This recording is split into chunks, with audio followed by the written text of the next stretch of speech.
Bonjour tout le monde et nous voici sur, une autre fenêtre sur le référentiel de naissance. Alors aujourd'hui, c'est Laure-Élise. Alors Laure-Élise m'envoie un mail avec une liste de questions. Bon, je vais en faire une à la fois et donc c'est parti pour la première. Alors Laure-Élise, elle me dit: «Sur quel arcane je peux m'appuyer dans le référentiel de naissance pour relever mon défi?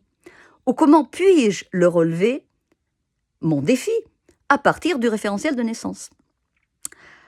Alors là, on rentre un peu plus dans la technique du référentiel de naissance et pour ceux qui ne connaissent pas le référentiel de naissance, il faut savoir qu'il existe donc une zone, un secteur, un domaine de vie, ce qu'on appelle une maison, qui est la maison 7.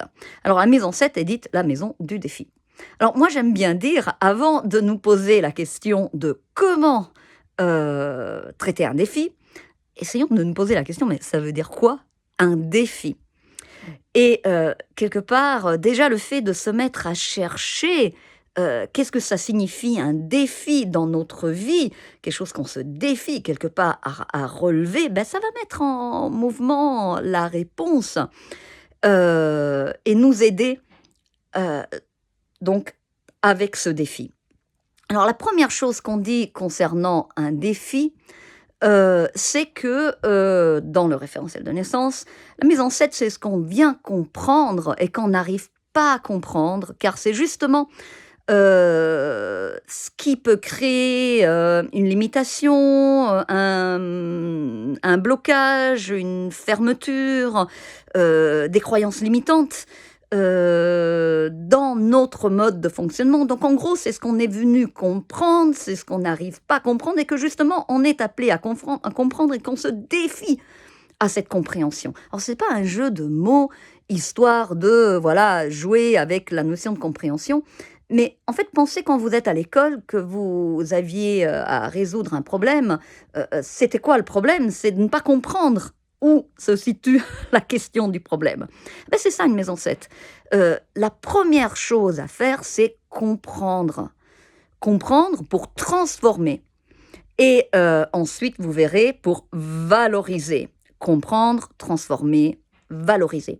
Et comment, en fait, comprendre, là où ça coince, là où, ça a la tendance à créer des limites, beh, c'est en allant regarder la manière dont on vit, la notre manière de vivre, l'arcane, l'archétype, la carte qui se trouve dans ce domaine de vie.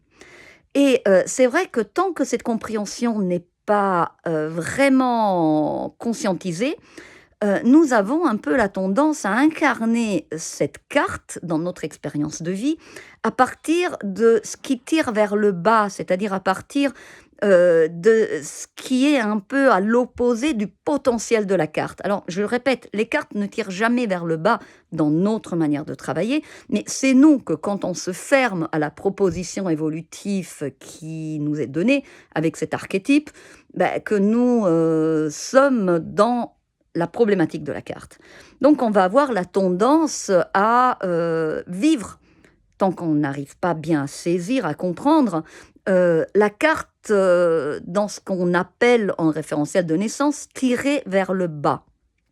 Or, il s'agit justement de commencer déjà à travailler sur, l'archétype, la carte, pour valoriser, pour réussir à rendre possible en nous, dans notre expérience de vie, tout ce que la carte propose dans ce qu'elle tire vers le haut, hein. Donc, quelque part transformer.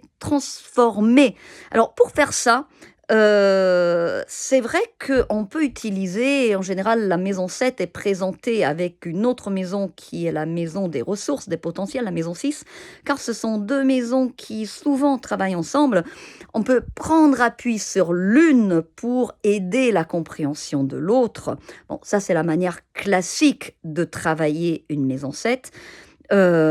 Certainement, une maison 7, on dit ce n'est jamais acquis 100%, hein, on va un peu, rechuter, remonter, C'est vrai que la rencontre de soi, ça se fait avec la fameuse image des oignons, les couches, où on peut être d'abord peut-être dans des limites qui sont plutôt du comportement, puis plutôt dans les croyances spirituelles.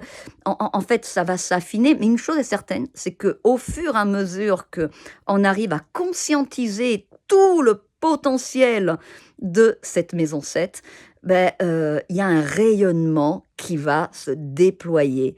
La maison 7 en fait, devient, voilà, une fois qu'on arrive à faire fonctionner ce qui tire vers le haut de cet arcane, ça va donner un plus à, notre thème et donner un sens nouveau à ce qu'on vient travailler.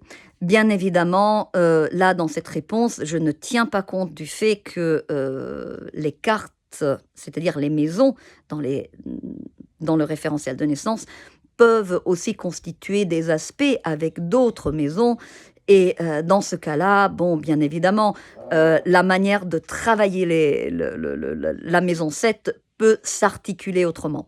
Bon, voilà pour, cette question.